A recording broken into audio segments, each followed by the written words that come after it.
दरभंगा में कोरोना के बढ़ते कहर के बीच जिला प्रशासन और पुलिस का संयुक्त कार्रवाई से शाम 5 बजे के बाद सड़कें सूनी और वीरान हो जाती हैं, क्योंकि लोगों को कोरोना से कम और पुलिस से ज्यादा डर लगता है।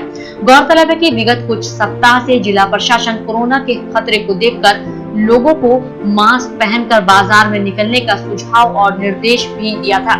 इसके बावजूद लोग पूरी तरह अवहेलना करते हुए बिना मास्क के बाजार एवं कई दुकानों में पहुंचते थे। यहां तक कि विक्रेता भी बिना मास्क के सामान की खरीद बिक्री करते थे।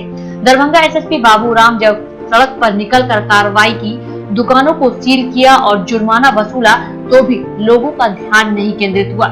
इसके बाद Darbhanga DM doctor Tyagarajan SM SDO खुद सड़क पर निकलकर कई दुकानों को सील किया एवं एफआईआर दर्ज की, लेकिन दुकानदार मानने को तैयार नहीं।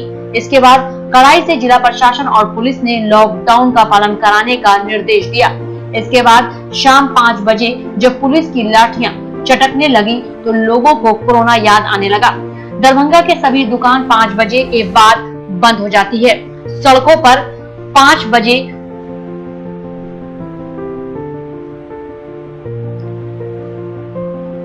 सड़कों पर पुलिस 5 बजे उतरती है तो सड़कों पर खामोश नजर आती है।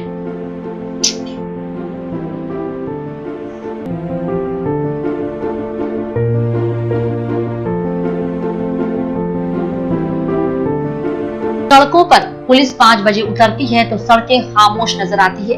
यह कोरोना का डर नहीं बल्कि पुलिस का खौफ नजर आता है। दरभंगा में विगत 4 दिनों से कोरोना सैंपल नहीं दिए जा रहे हैं, क्योंकि मुजफ्फरपुर और पूर्णिया सहित क्षेत्र के कोरोना जांच के सैंपल ओवरलोडेड हैं। वहीं रविवार को 470 सैंपल की जांच की गई, जिसमें 45 पॉजिटिव हुए थे।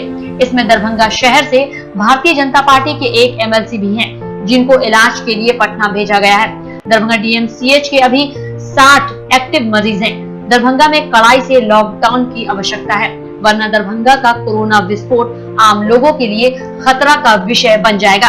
दरभंगा में अब तक 14 मरीजों की मौत हो चुकी है। कोरोना से ताजा अपडेट देखें मिथिला मंच न्यूज पर यूट्यूब में सब्सक्राइब करें।